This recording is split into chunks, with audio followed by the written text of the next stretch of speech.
Welcome to Luma Sleep, where stories slow the world down and help you find rest.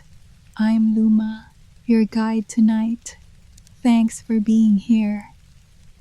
Tonight, we won't ask the world to make sense. We won't gather thoughts like fallen leaves. We'll let them stay where they are, soft, scattered, uncollected. If your eyes are still open, let them wander gently toward closing, not like shutters drawn in haste, but like petals folding at twilight. This is not the moment for fixing. This is the moment for loosening, just a little. Let your shoulders fall. Let your jaw forget its task. Let your hands uncurl as if they've just remembered they were never meant to hold everything. The day does not need you now. It has turned its page, and so may you. If you're lying still, notice how the bed cradles you, not firmly, not tightly, but like a forest floor that has grown accustomed to holding things that need rest. Inhale slowly, not to fill yourself, but to meet the air halfway. Exhale gently, not to empty yourself, but to let go of what can stay behind. There is no test here, no right posture, no wrong thought, only this: you, here, breathing.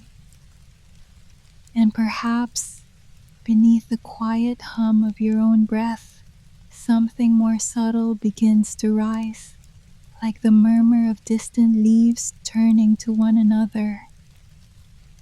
You don't have to follow that sound.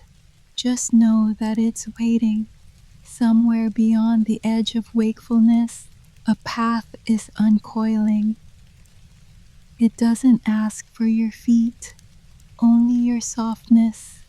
So, let go, not all at once, just a little, like twilight letting go of the sun. Just enough to begin.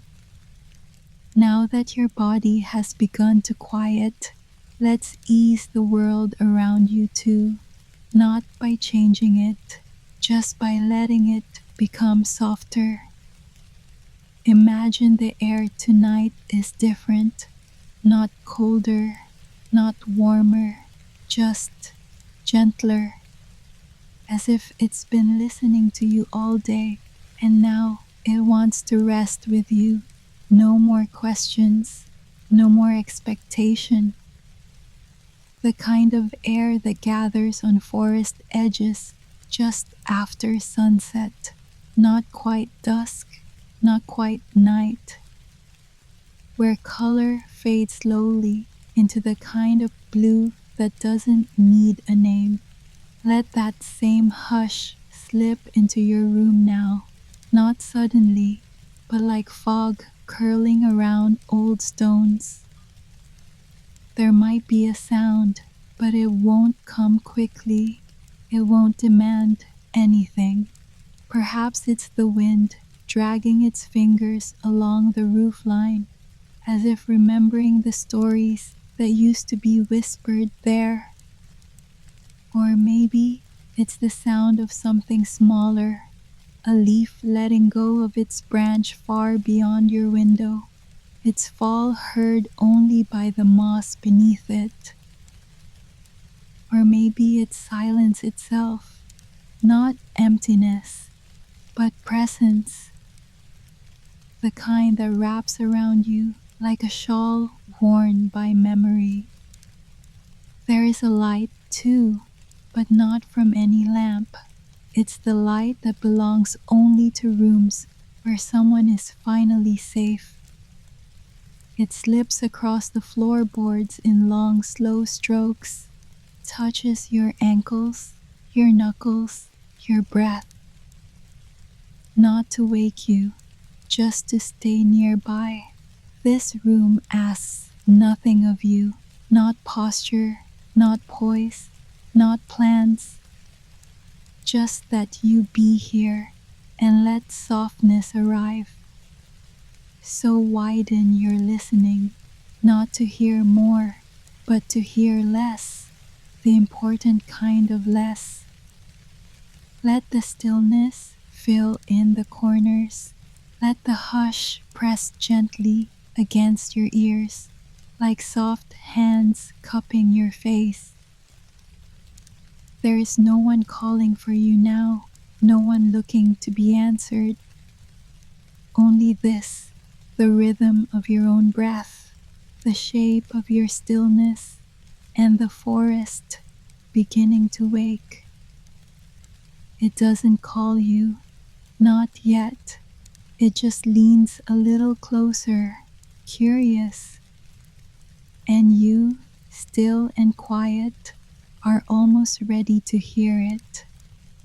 You don't need to listen closely now, not to every word, not to every image. This story was never meant to be followed. It was meant to be felt, like dusk settling across your skin. Let your attention drift, not away, just lower, like mist rolling downhill because it no longer wants to hold itself up. This story isn't a performance. It won't rise or crash. There will be no triumphant swell. Only breath, only stillness, only the slow unraveling of something small and soft and true. We are entering the space between what is seen and what is sensed, the moment between the bird's last call and the forest's first sigh, that place where wildflowers fold inward and the sky forgets its color, not in sorrow, but in surrender. It is not dream, not yet, but not day either. It is the place where fairies gather not to dazzle, but to whisper, not into ears, into air. They speak in petals, in curls of bark, in the hush between wing beats you didn't quite hear. You don't need to reach for them. They will come, not with trumpets, not with trails of light, but with a hush so soft you'll think it came from your own chest. They don't need you to believe, only to be quiet enough to wonder.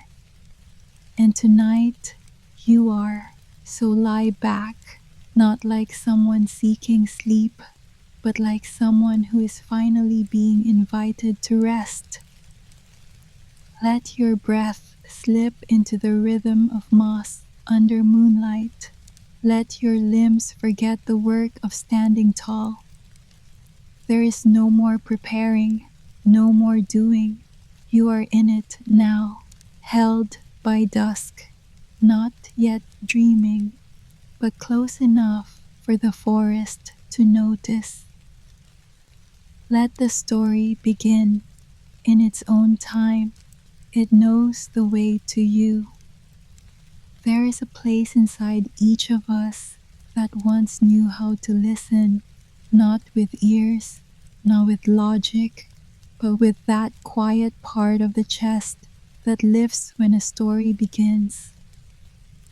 You might not remember it, but it remembers you.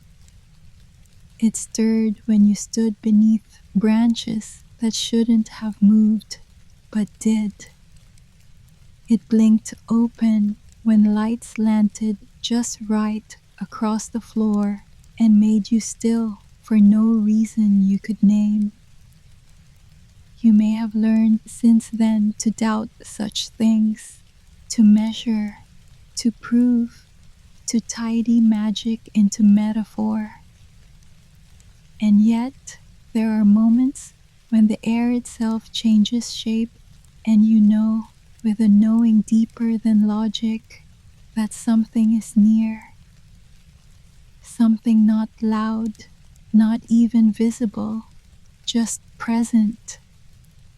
Perhaps it is not a failure of reason to feel this. Perhaps it is a kind of remembering, like touching a tree and knowing somehow its name. This story is not here to convince you. It does not care if you believe. It only asks, for a while, that you consider the fragile line between wonder and reason as something worth walking, like a path through unfamiliar woods at dusk, where everything you don't understand might be a kind of invitation, where the rustle in the leaves isn't just wind, where the world does not need to prove itself to be real, just quiet enough to be heard. Some things live just beyond the corner of your vision, not because they're hiding, but because they were never meant to be stared at directly. You felt it before, that gentle ache when you almost see something, the shiver between shadow and shape, the moment just before certainty arrives, and then doesn't.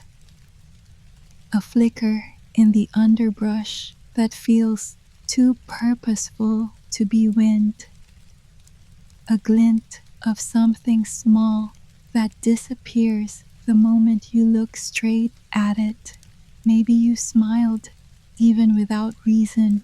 Maybe you paused just long enough to feel the not quite absence of something quietly watching back. This is not imagination, or if it is, then imagination must be a kind of memory, a memory of a world that hasn't gone, just stepped sideways. Not away from us, but around. You cannot chase what is meant to arrive softly. You cannot capture what was only ever meant to be noticed. And perhaps the fairies, if they do exist, do not mind your doubt. Perhaps they are content to be glimpsed, to leave behind only a twisted stem, a feather in the wrong color, a stone warmer than the others. Not as proof, but as presence. It's the almost that holds the magic, the unconfirmed, the unspoken, the quiet gasp of what if. And maybe tonight you are near enough to that edge again, near enough to not need answers, only the ache that comes with almost seeing. There is a part of you that still listens for things no one else can hear, not with attention, not with ears, but with the hush that lives inside your quietest moments. It listens when you sit with your hands in your lap and nothing demands them. It listens when dusk stretches long across your walls and the day no longer knows your name. It listens for echoes that never touch air, for songs sung by things too old to be remembered and too patient to remind you. You don't call it anything, but it is there, watching the light change, counting the soft, shifting shadows beneath the leaves. You may think you've grown too far from those ways of hearing. That wonder now lives only in the minds of children and dreamers. But the soul remembers, even when the voice forgets, even when the eyes grow tired of looking for what can't be held.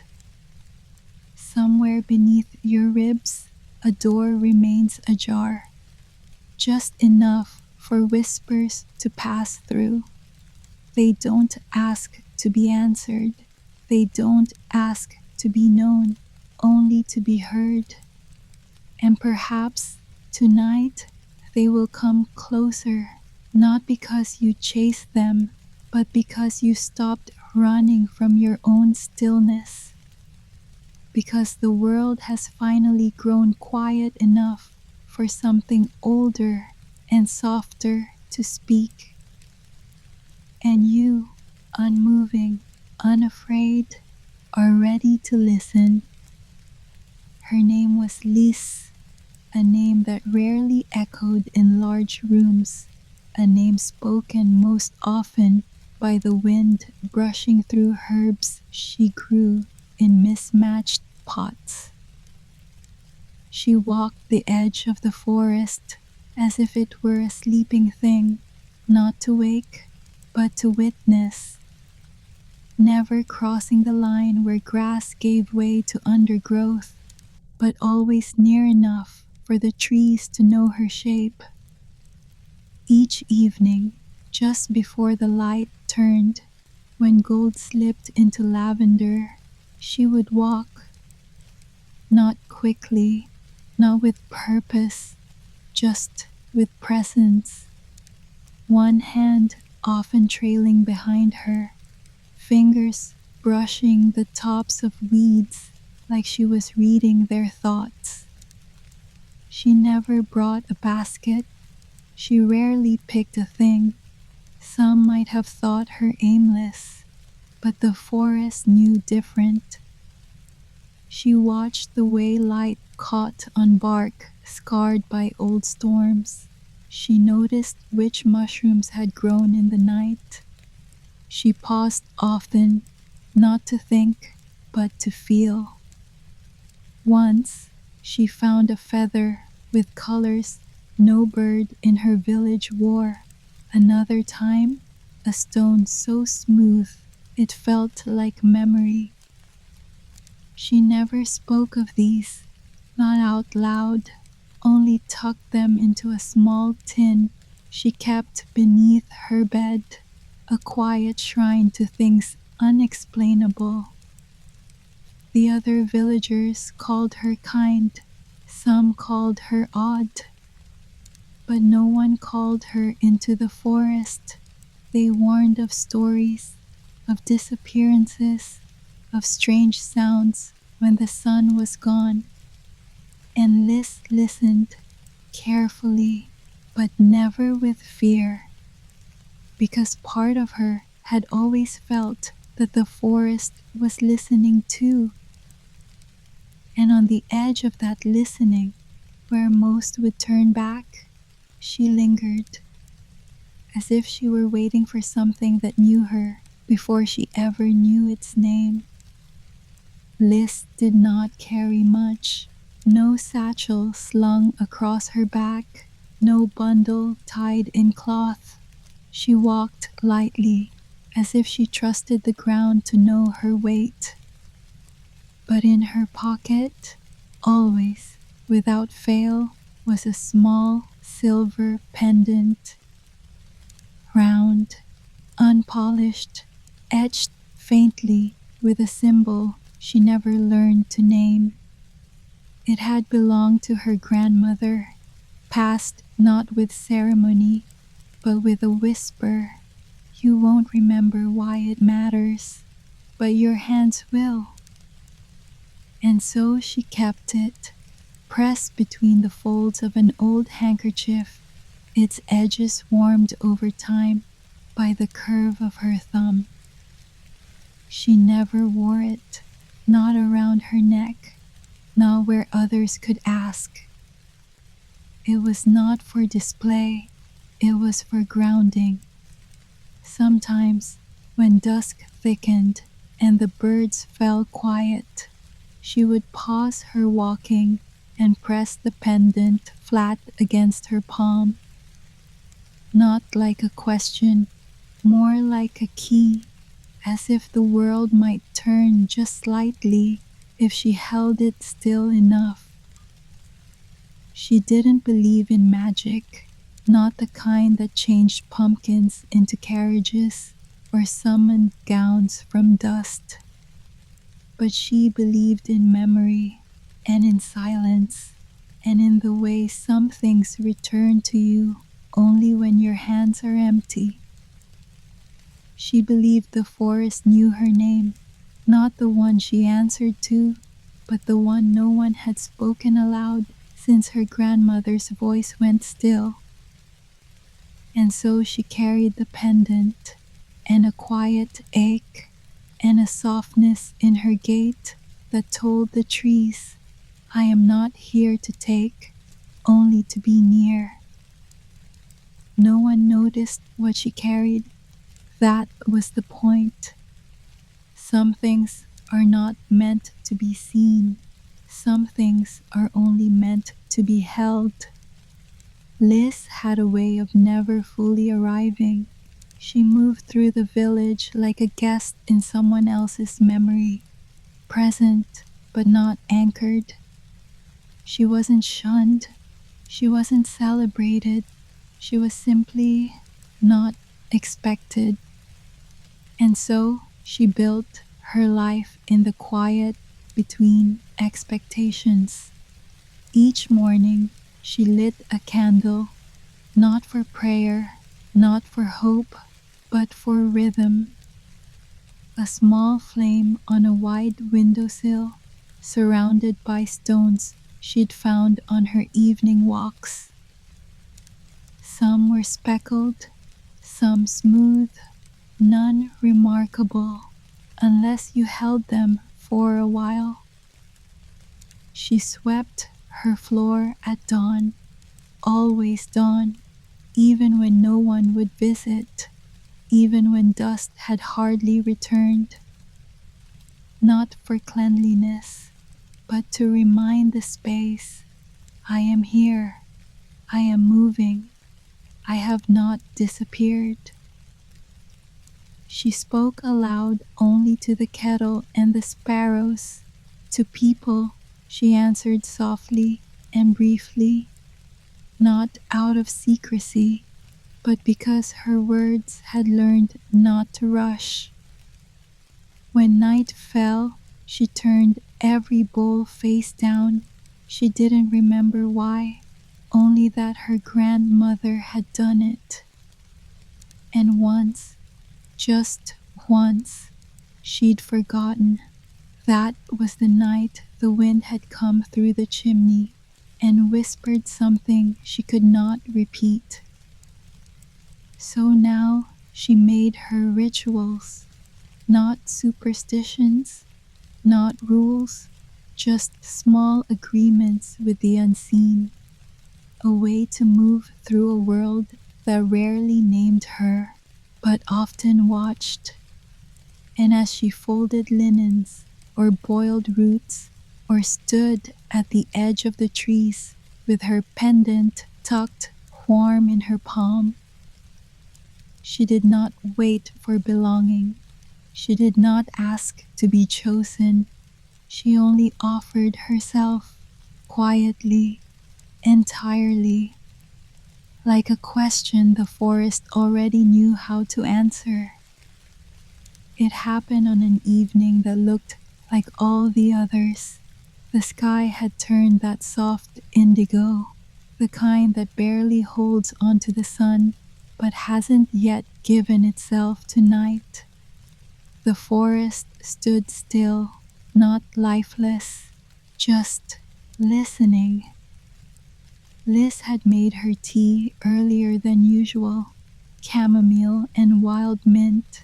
She held the cup with both hands, even after it cooled, letting the ceramic warm her palms. Her feet, bare, the ground beneath her, damp from a storm that had passed without notice. She did not intend to go walking, not that night.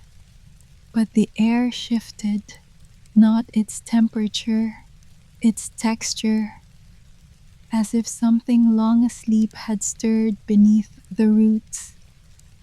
Then came the sound, not music, not voice, not any sound that belonged to language or instrument. but it was a sound nonetheless, a hush with a direction, like breath drawn in just before a word is spoken. Liz tilted her head, not to catch it, but to welcome it. Her breath paused, so did the sparrows. It came from the trees, not deep within, just past the first line of trunks.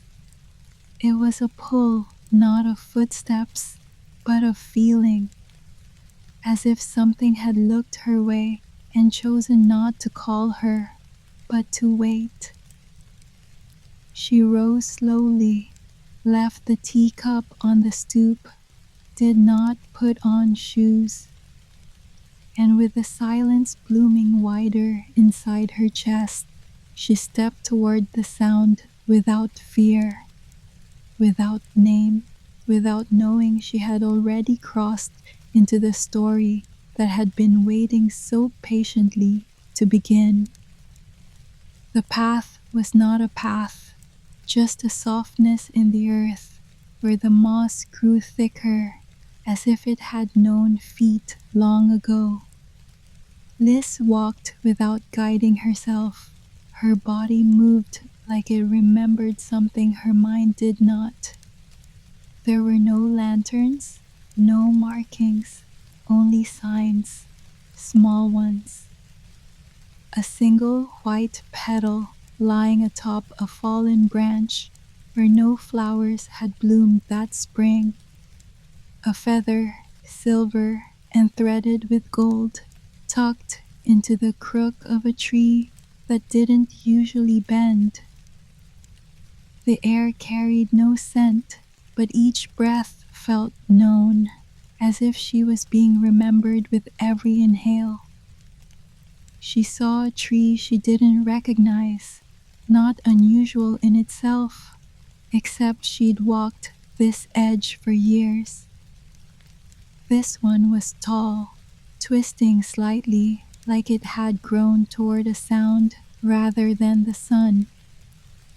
Its bark shimmered, not bright, but with a kind of hush, a sheen like mist just before rain. She touched it, her hand met the surface, and the surface met her back. Not in warmth, not in cold, just recognition. As if the tree too had been waiting. Liz didn't speak. Words felt too large. Instead, she stepped aside and let her fingers trail along the curve of another branch, this one draped with something that may have been lichen or lace. Each detail too small to be named magic, but too precise to be called chance. The signs weren't clues, they were invitations, placed not to be followed, but to be felt. And Liz, who had never needed proof, felt them all, like tiny nods from a world that had decided to show itself just a little more. There was no moment when the forest changed, no line drawn in the soil, no archway of branches announcing her entry. But still, she knew when she had crossed. It was in the breath that didn't quite leave her lungs, in the quiet that no longer felt like absence, but attention. The trees stood the same, and yet they watched, not menacing, not even curious, just awake. She walked slower now, not from fear, but reverence. Every sound had softened, even her own footsteps seemed to land with less insistence, like the earth had risen slightly to catch her weight. A single leaf spiraled down from above, not in haste, just drifting, as if it had waited for her to be beneath it. She let it fall against the sleeve of her dress, let it rest there. No need to name it, no need to ask. There were no signs of people, no forgotten shoes, no footprints. But there was presence in the bend of branches that leaned slightly inward, in the hush that settled on her skin, like breath held for someone else's story. Liz didn't speak, didn't call out, didn't need to. The forest had answered long before she arrived. She had stepped inside not through will, but through readiness. Not through want, but through quiet. Some doors do not open, they dissolve. And she, without fanfare, without spell, had walked through. The light inside the forest did not belong to the sky. It didn't come from above.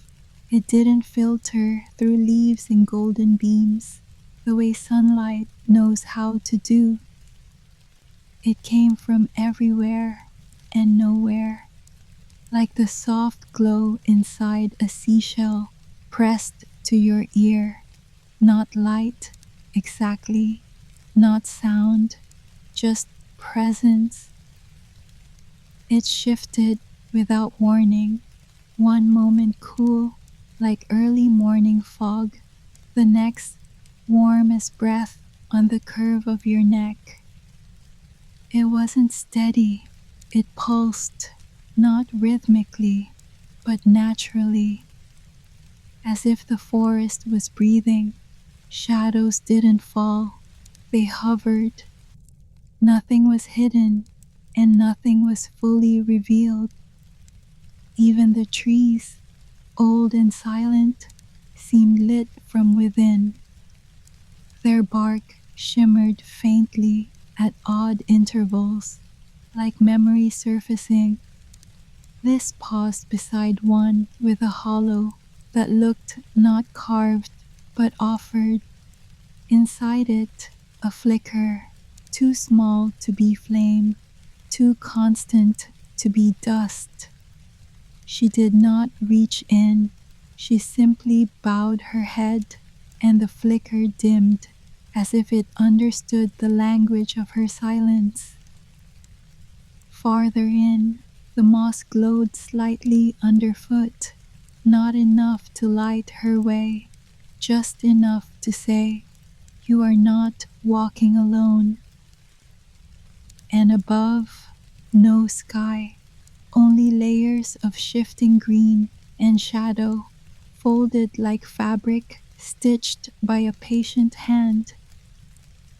This was not the forest she knew, and yet nothing frightened her. It was not a place meant to impress or dazzle. It was a place meant to soften the edges of knowing. Here, you didn't see so much as sense, and Liz, who had always felt more than she could explain, was finally home in a light that did not need to be understood. The forest did not move, but it was never still. Liz stood beneath a branch that hadn't shifted, and yet she felt it move. Not with wind, there was none. Not with weight, there were no birds, no creatures to rustle leaves or nudge twigs. But something had passed nonetheless, a movement without shape, a ripple in stillness. She took one slow step forward, and the air changed again. It thickened just slightly, not heavy, but aware. Like walking through water that remembered your name. Leaves did not rustle, but she sensed them listening.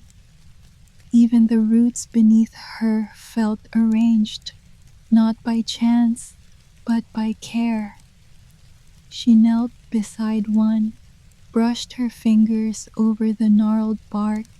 It hummed, not with sound, with warmth, a steady thrum that had nothing to do with heartbeat and everything to do with recognition.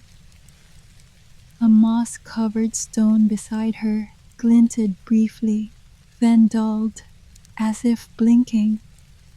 Nothing startled her, not the flicker, not the shifting air. The movements here did not ask for fear, they asked for reverence. A petal fluttered down, not from above, but from somewhere, sideways. It landed in her palm, still cool, still damp, but fresh, as though it had never grown, only waited. There was no path, no trail, only responses. She walked, and the forest answered. She paused, and it stilled. Not like a mirror, like a dance. This was not a place of performance. This was a place of presence. Liz wasn't being watched. She was being met. And the movements, invisible, precise, tender, were not for show. They were hello. She didn't hear it, not in the way one hears a voice. There was no syllable, no shape, no beginning. But the whisper came. It bloomed inside her chest, like a sigh that had waited too long. It wasn't a message, it wasn't a call, it was a presence so gentle it could only be felt through stillness. The kind of stillness that isn't empty, but full of meaning that doesn't require translation. Liz stopped walking, not because she had reached a place, but because she had reached a moment where she could feel the forest pressing back against her presence with something soft, something knowing. The whisper moved through her like a memory she hadn't made, and yet she remembered it, not clearly, not with detail, but with the certainty that this had always been waiting. Somewhere inside her, beneath the daily quiet, beneath the woven rituals, beneath even her name. There had always been this feeling that something once knew her in the way rain knows where to fall. And now it was here again, not to tell her anything, not to reveal a secret, just to be with her. She did not speak. She did not need to. The whisper did not require words. It required presence, and Liz, who had spent a life learning how to be present without demand, was finally, gently heard. And in the hush that followed, she felt no need to understand it all, only to stay just a little longer in the place where language had never lived, but love had always waited. She felt it before she remembered it, a soft heat blooming just beneath the fold of her pocket, not sudden, but certain. Her hand moved slowly, fingers brushing aside fabric until they met the pendant. Cool metal, always, except now, it wasn't. It pulsed gently, like something alive. Liz did not draw it out. She only cupped it in her hand, letting its warmth settle against her skin like a question already answered.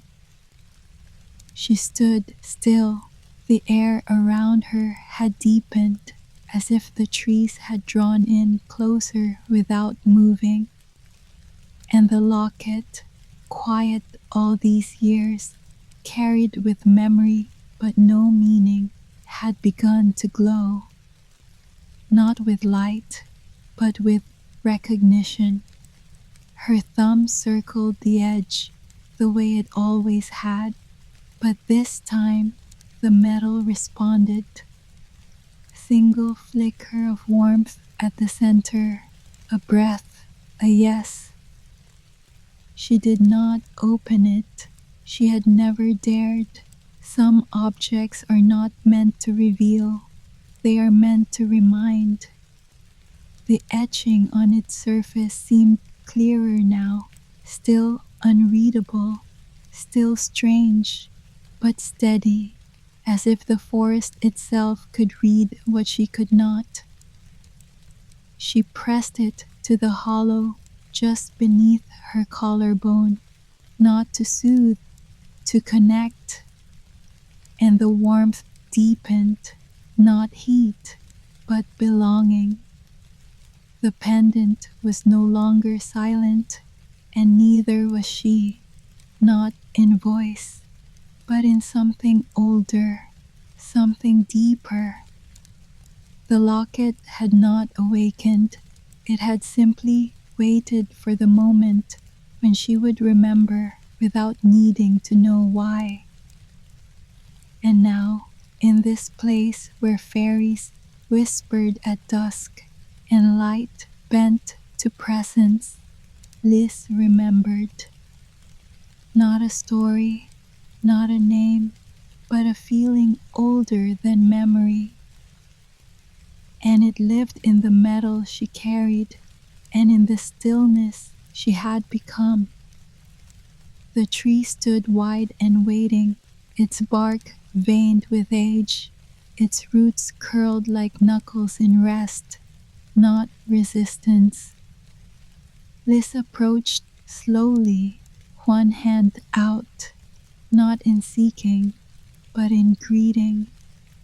She laid her fingers against the trunk where the moss had pulled away, revealing ridges like breath held too long.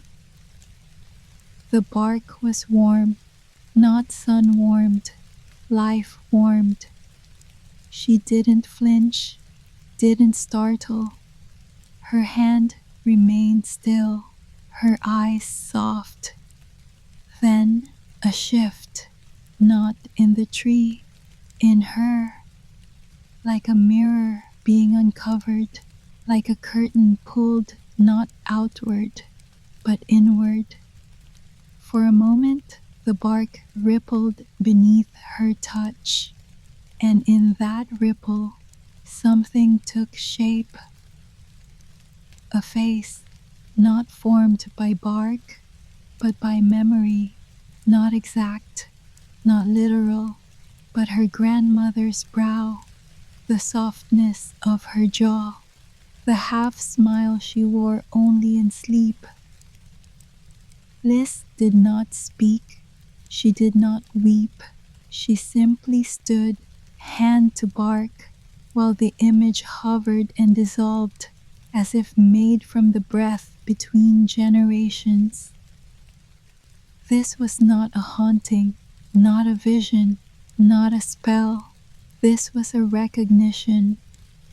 The tree had not created the face, it had remembered it, held it quietly all this time, and now, with the locket warm against her chest and the hush of the forest like a hand on her shoulder, Liz remembered too. Not in stories, but in sensation, in the curl of root that mirrored her mother's fingers, in the shadow of branch that fell just like a braid across her grandmother's shoulder. She was not alone, not here, not ever. The forest had kept what the world had forgotten, and now it was returning it to her, one touch at a time. It came to her slowly, like light rising through water, not rushed, not certain, but steady, a moment unfolding inside her that she had no name for. Not a vision, not a dream, but something felt. She was standing, and yet she wasn't.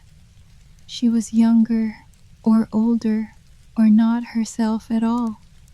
She saw a clearing bathed in a shade of dusk that did not belong to any sky she'd known.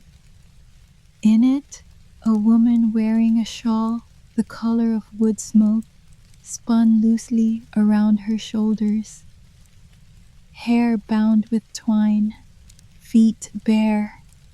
She was kneeling, hands pressed into soil as if planting something that could not be seen. She looked up, and her face, Lisa's breath caught. It was hers, and not hers, not identical, but woven of the same thread. The woman did not speak. She only reached out, palms covered in earth, and pressed them to the base of a tree. The same tree Liz now stood beside. And in that gesture something passed, from one body to another, from one moment to a future not yet written. Liz blinked. The image did not vanish. It dissolved. Not like smoke, like mist, leaving behind no evidence, but all the meaning. Her hands trembled, not from fear, from awe. She had not lived that moment, but it had lived in her.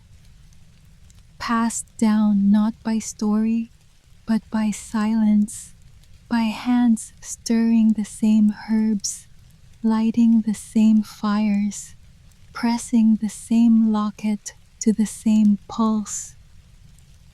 She stood still as the forest breathed around her and the knowing settled in. Not every memory is yours because you made it. Some are yours because you were always meant to carry them forward. There was no gate, no hush of parting leaves, no voice whispering that the moment was done. The forest did not send her back.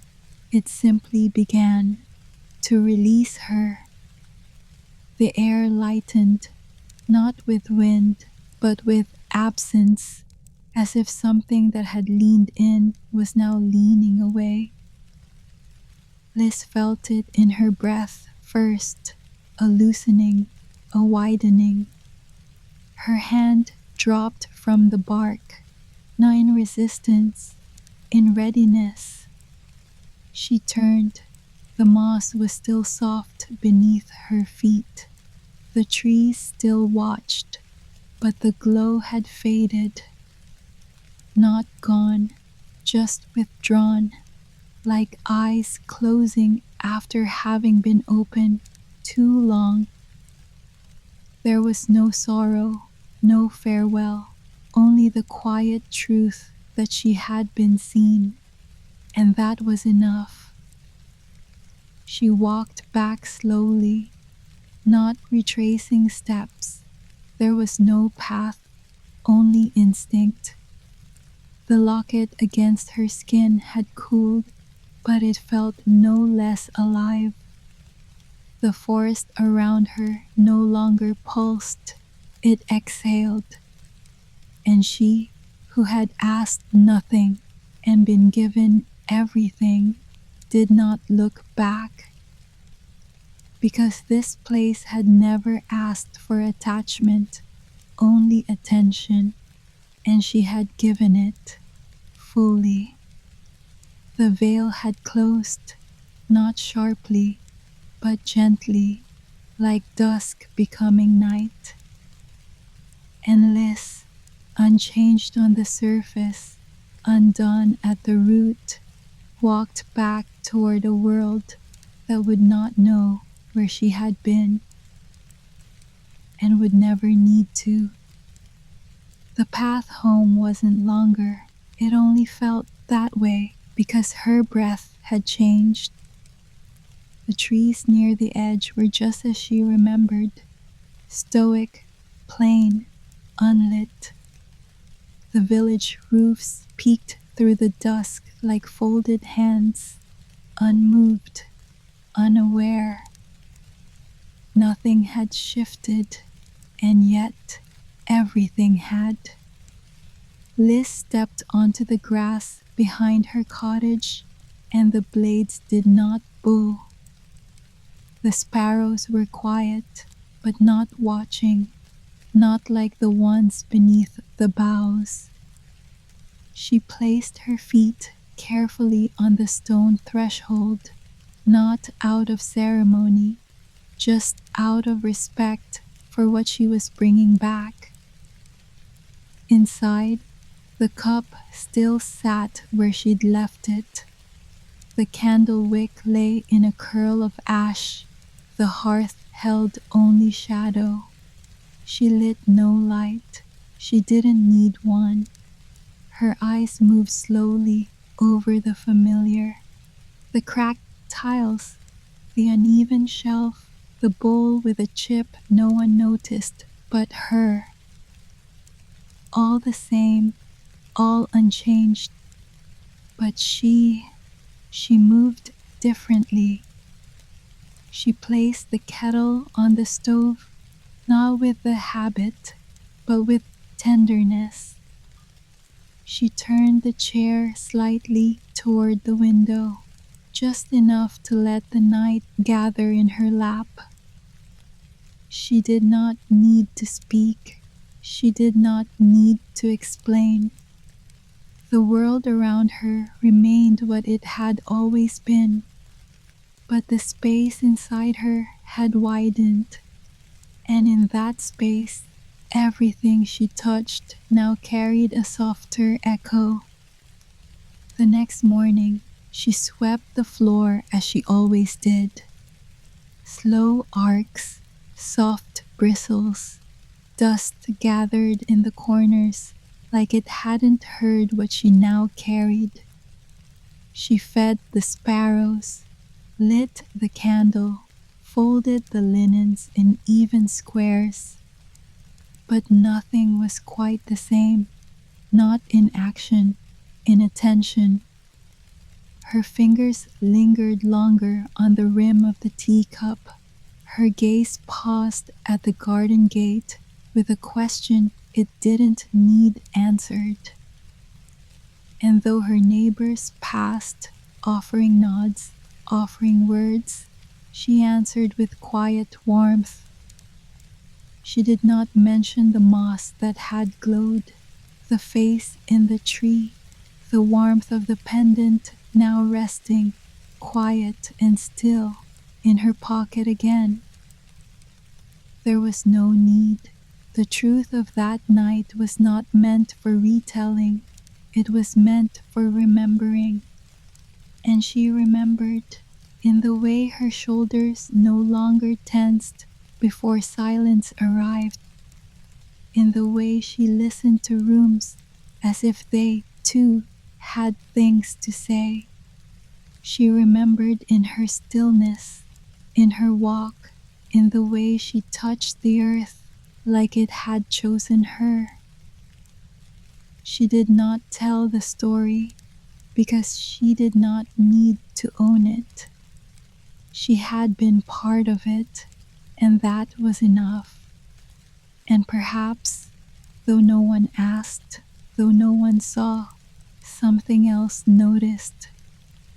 The way the air shifted when she stood beneath a tree, the way her candle burned just a little longer.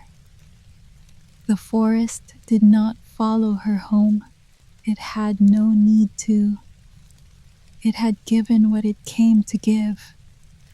And she, without declaration, without ceremony, carried it forward in every breath. That night, as the wind slipped gently through the shutters, she sat beside the window with no candle lit. There was enough light in the memory of where she had been. The stars hung low, not bright, but attentive.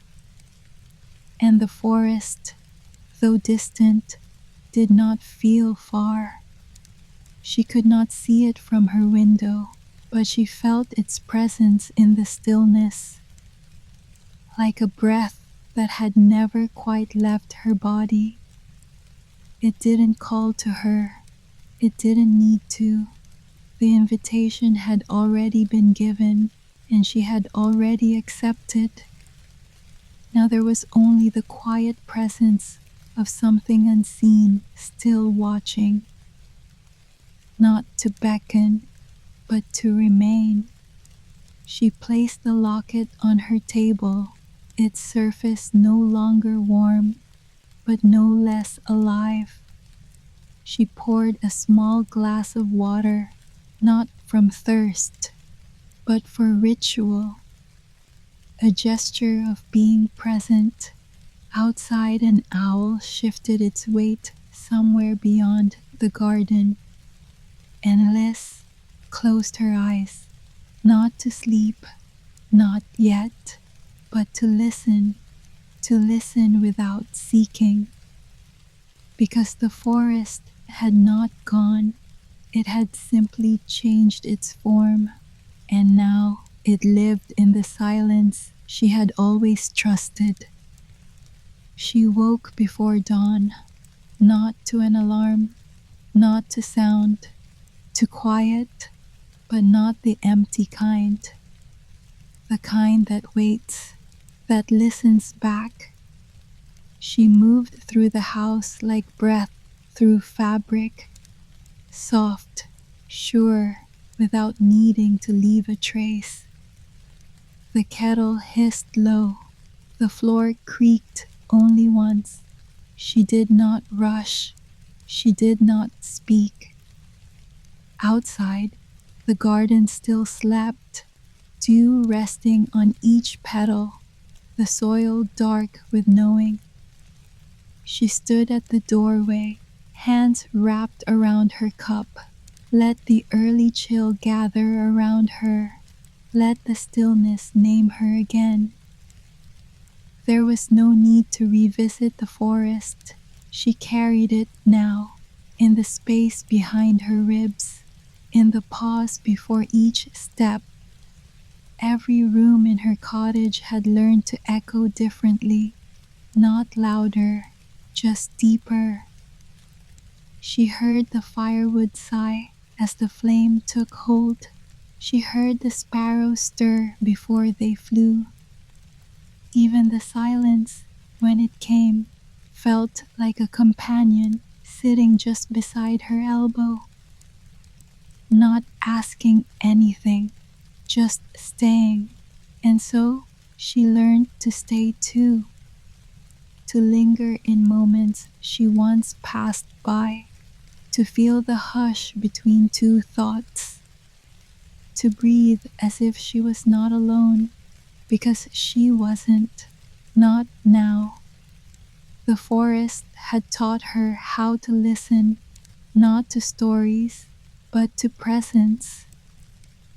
And presence, it turned out, was the language she had always understood best. That night, she did not close the window fully.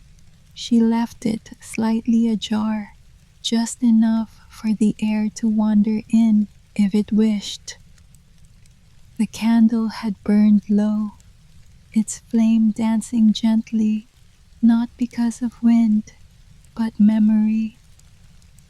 Liz lay on her side, blanket drawn only part way up, her fingers resting lightly against the edge of the pillow. She did not think of the forest. She did not need to. It was there, not as a place, but as a rhythm woven into her rest. The whisper, the one she had never quite heard, was still with her.